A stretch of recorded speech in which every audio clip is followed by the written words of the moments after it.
உங்கள் தந்திவன் தொலைக்காட்சியில் சாணக்கிய தந்திரம் தினமும் இரவு 8 மணிக்கு காண தவறாதீர்கள்.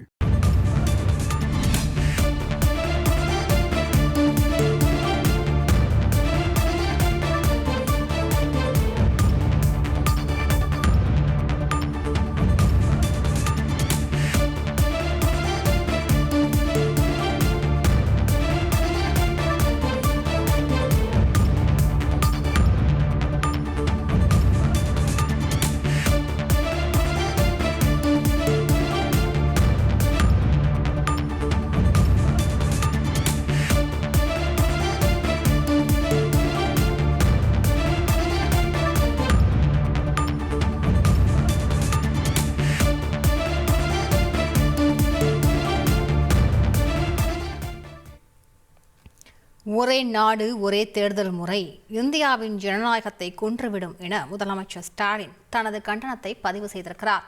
கூடுதல் விவரங்களை செய்தியாளர் பாஸ்கரனிடம் கேட்கலாம். பாஸ்கரன், வணக்கம். அவர் இந்த கண்டனத்தின் மூலமாக இது தொடர்பாக மேலும் என்னென்ன விஷயங்களை பதிவு செய்திருக்கிறார்? விவரங்கள் என்ன பாஸ்கரன்? ஒரே நாடு ஒரே தேர்தலுக்கு தமிழக முதலமைச்சர் மு க ஸ்டாலின் தொடர் எதிர்ப்புகளை பதிவு செய்து வருகிறார். அந்த வகையில இந்திய கூட்டாட்சிக்கு எதிரான நடைமுறைக்கு மாறான ஒரே நாடு ஒரே தேர்தல் என்பது தொடர் பதிவாக இந்த பதிவை மேற்கொண்டிருக்கிறார்.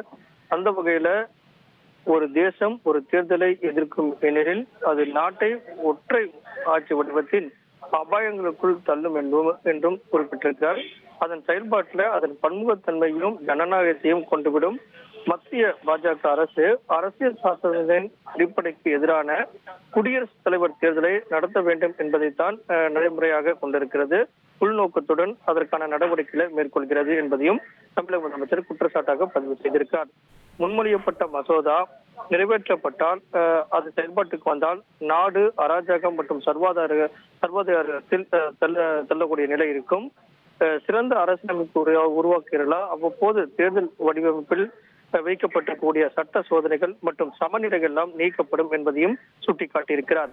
மாநில தேர்தல்கள் அவற்றின் அரசியல் முக்கியத்துவத்தை இழக்கும், பிராந்திய உணர்வுகள் மற்றும் பன்முகத்தன்மை அளிக்கப்படும். அதாவது மாநிலங்களில் சட்டமன்ற தேர்தல் நடத்தப்படுவதற்கு எதிராக இருக்கிறது இந்த ஒரே நாடு ஒரே தேர்தல் என்பதும் இந்தியாவினுடைய அரசியலமைப்பு என்றென்றும் மாற்றியமைக்க அச்சுறுத்தக்கூடிய நடவடிக்கையாக இந்த நடவடிக்கை இருக்கிறது. சட்டத்தை நிறைவேற்ற பாஜக பெரும்பான்மை இல்லை இருந்த போதும் நாட்டினுடைய முன்னேற்றத்தை பாதிக்கும் முக்கிய பிரச்சனைகளை தீர்ப்பதில் பாஜக தோல்வியிலிருந்து கவனத்தை திருப்புவதற்காகத்தான் இந்த நடவடிக்கையை மேற்கொண்டிருக்கிறது. மதிப்பெண்களை தீர்க்கவும் ஒரு துணிச்சலான முயற்சி மேற்கொள்ளப்படுகிறது.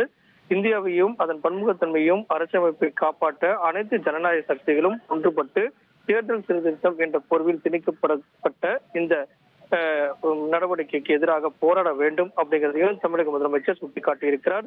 பன்முகத்தன்மையும் ஜனநாயகத்தையும் கொண்டுவிடும் இந்திய கூட்டாட்சிக்கு எதிரான நடைமுறைக்கு மாறான ஒரு தேசம் ஒரு தேர்தலை தொடர்ந்து எதிர்க்கும். அதற்காக அனைவரும் ஒன்று திரள வேண்டும் அப்படிங்கிறதையும் தமிழக முதலமைச்சர் இதன் மூலமாக சுட்டிக்காட்டியுள்ளார். விரிவான தகவல்களுக்கு நன்றி பாஸ்கரன். உங்கள் தந்திவன் தொலைக்காட்சியில் சாணக்கிய தந்திரம் தினமும் இரவு 8 மணிக்கு காண தவறாதீர்கள்.